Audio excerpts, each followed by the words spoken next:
তো বন্ধুরা, অন্নপূর্ণা ভাণ্ডারের টাকা কেউ পাবেন না। না, এটা আমি বলছি না, এটা বলছে বিজেপি মন্ত্রী শ্রীমতী অগ্নিমিত্র পাল। আপনি এখানে পাশে দেখতে পাচ্ছেন তার প্রোফাইল। এখানে দেখুন, ইনি হচ্ছেন আমাদের মন্ত্রী, আর ইনি আছেন পৌর বিষয়ক বিভাগ, যেমন নারী ও শিশু উন্নয়ন ও সমাজ কল্যাণ বিভাগে পশ্চিমবঙ্গ সরকারের। ইনি একটি পোস্ট করেছিলেন কিছুদিন আগে, যখন অন্নপূর্ণা ভাণ্ডারের ফর্ম বিলি করা হচ্ছিল, এবং সেই পোস্টে যে নিয়মগুলো বলেছেন, সেখানে কতগুলো উনি নিয়ম দিয়েছেন, যেখানে উনি বলেছেন এই সমস্ত ক্যাটাগরি বা এই নিয়মের মধ্যে যেই সমস্ত ফ্যামিলি পড়ে তাদেরকে অন্নপূর্ণা ভাণ্ডারের টাকা দেওয়া হবে না। তো সেটি নিয়ে আজকের এই ভিডিও। আর এটা আমার কথা নয়, এটা হচ্ছে অফিসিয়াল নিউজ। আর তাই আমি সেই পেজটা ওপেন করে নিয়েছি এবং নিচে চলে যাব, যেহেতু অনেক পুরনো একটা পোস্ট, সেই পোস্ট আমি আপনাদের দেখাবো। হ্যাঁ, পেয়ে গেছি। তো এখানে দেখুন, এই পোস্ট যেটা উনি করেছেন দুদিন আগে, যখন আমি এই ভিডিও বানাচ্ছি তখন দুদিন আগে। হতে পারে এখানে তিনি কোনো মিস্টেকলি এটা করেছেন, কারণ আমার মনে হয় না এই সমস্ত কিছু ওনার কাছে টাইম আছে লেখার। যেই ব্যক্তি বা মহিলা তার এই পেজটা হ্যান্ডেল করে, হয়তো সেই কিছু মিস্টেক করেছে, এটা মিস্টেকও হতে পারে। কিন্তু যাই হোক, যেটাই হোক, এখন যেহেতু এটা আছে বা সেটা এখনও সংশোধন করা হয়নি, মানে এটাকে আমাদের সঠিক বলে এখন মেনে নিতে হবে। পরবর্তীতে এটা চেঞ্জ হলেও হতে পারে। তো চলুন বেশি টাইম নষ্ট না করে সেখানেই চলে যাব। তো এখানে তো 2 দিন আগে তিনি লিখেছেন, আজকে সারা বাংলাতে বিভিন্ন ব্লক এবং পৌরসভা অন্নপূর্ণা যোজনার ফর্ম দেওয়া শুরু হলো। আচ্ছা, ঠিক আছে, আমরাও সবাই ফর্ম পেয়ে গেছি। আমি ভিডিও বানিয়ে দিয়েছি সেই 13 পাতা ফর্মের ব্যাপারেও, যে কী করে ফিল আপ করবেন। এখানে প্রত্যেক সরকারি অফিসে ফর্ম দেওয়া হবে। আচ্ছা, ঠিক আছে, আপনারা ফর্ম পেতে পারেন পৌরসভায়, ব্লক অফিসে, পঞ্চায়েত অফিসে, বিডিও অফিসে, এসডিও অফিসে, ডিএম অফিসে, বড় অফিসে বাড়ি বাড়ি গিয়ে ফর্ম দেওয়া হবে।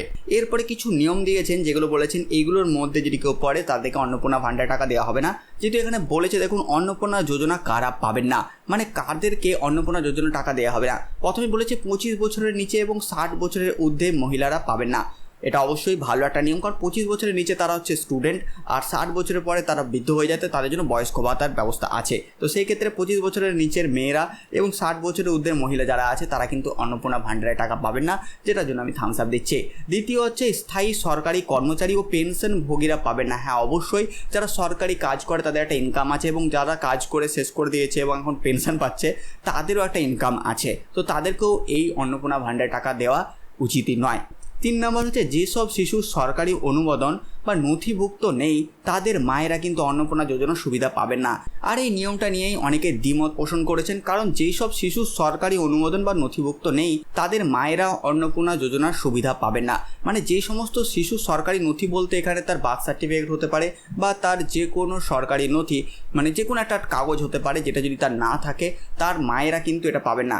এটা যদি আমাদের ক্ষেত্রে প্রযোজ্য নয়, বা এখনকার নতুন যারা যারা শিশু আছে তাদের ক্ষেত্রে প্রযোজ্য নয়, কারণ এখন শিশুর জন্মের পরে 1-2 সপ্তাহের মধ্যে তার বার্থ সার্টিফিকেট, 1-1.5 মাসের মধ্যে তার আধার কার্ড হয়ে যায়। তো তার মায়েরা যদি 25 বছর বয়স হয় তো সেই ক্ষেত্রে তারা পাবে। কিন্তু দেখুন, ধরুন আপনার মা বয়স 45 থেকে 50 এবং আপনার যখন জন্ম হয়েছিল তখন আপনার বার্থ সার্টিফিকেট তৈরি হয়নি। এখানে যদি বলেছে সরকারি নথি বার্থ সার্টিফিকেট উল্লেখ করেনি, তো সেই ক্ষেত্রে আপনার জন্ম সার্টিফিকেট না থাকলে আপনার আধার কার্ড বা ভোটার কার্ড তো থাকবেই। তো সেই ক্ষেত্রে এই নিয়মটা কিন্তু ধরা যায়, যে যদি কোনো বাচ্চার, এখানে বলেছে শিশু বলা ঠিক হবে না, কারণ কোনো শিশুর যদি নথিভুক্ত না থাকে তো সেই ক্ষেত্রে তার মায়েরা কিন্তু পাবে না। ধরুন কারোর বাচ্চা হলো এবং সে এখনও বার্থ সার্টিফিকেট তৈরি করেনি, তো সেই ক্ষেত্রে এটা প্রযোজ্য হবে কি হবে না, কারণ বার্থ সার্টিফিকেট হতে যে 1-1.5 মাস টাইম লাগে, 1 সপ্তাহ টাইম লাগে, সেই টাইমের মধ্যে তাই যদি তার বয়স হয়ে যায়, সে কি অন্নপূর্ণা যোজনার সুবিধা পাবে কি না, এটা নিয়ে একটা দ্বিমত পোষণ আছে। তো সেই যাই হোক, এটাও সেরকম বড় কোনো কারণ নয়। বড় কারণ হচ্ছে এর পরেটা।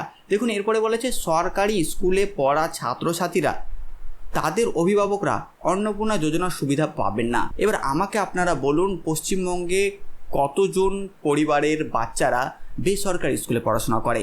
ম্যাক্সিমাম তো অনেকেই সরকারি স্কুলে পড়াশোনা করে, যতটা আমার মনে হয়। তো সরকারি স্কুলে পড়া ছাত্রছাত্রীরা, তাদের অভিভাবকরা অন্নপূর্ণা যোজনার সুবিধা পাবে না। হতে পারে এটা বেসরকারি লিখতে গিয়ে ভুল করে সরকারি লিখে ফেলেছে। তো যাই হোক, এখন যেহেতু লেখা আছে, এটা এখনও চেঞ্জ করেনি। তো সরকারি স্কুলে যদি পড়াশোনা করছে আপনার বাচ্চারা, তো সেই ক্ষেত্রে কিন্তু তার অভিভাবকরা, এখানে মানে অভিভাবকরা বলতে তার মায়েরা বা বাবাকে তো দেবে না। তো যদি আপনার বাচ্চা সরকারি স্কুলে পড়াশোনা করছে, সে যেই ক্লাসে পড়ুক, যদি সরকারি স্কুল হয়, তো সেই ক্ষেত্রে কিন্তু আপনি অন্নপূর্ণা যোজনার টাকা পাবেন না। আর এখানে একটা বড় মাত্রার অন্নপূর্ণা যোজনার মানে পার্সেন্টেজ কমে যায়, যেখানে অনেক মহিলারা বাদ পড়ে যাবেন, কারণ অনেক স্কুল আছে যেগুলো সরকারি, সেখানে অনেক ছাত্রছাত্রীরা পড়ে, তো তাদের মায়েরা কিন্তু এই অন্নপূর্ণা যোজনার টাকা পাবে না।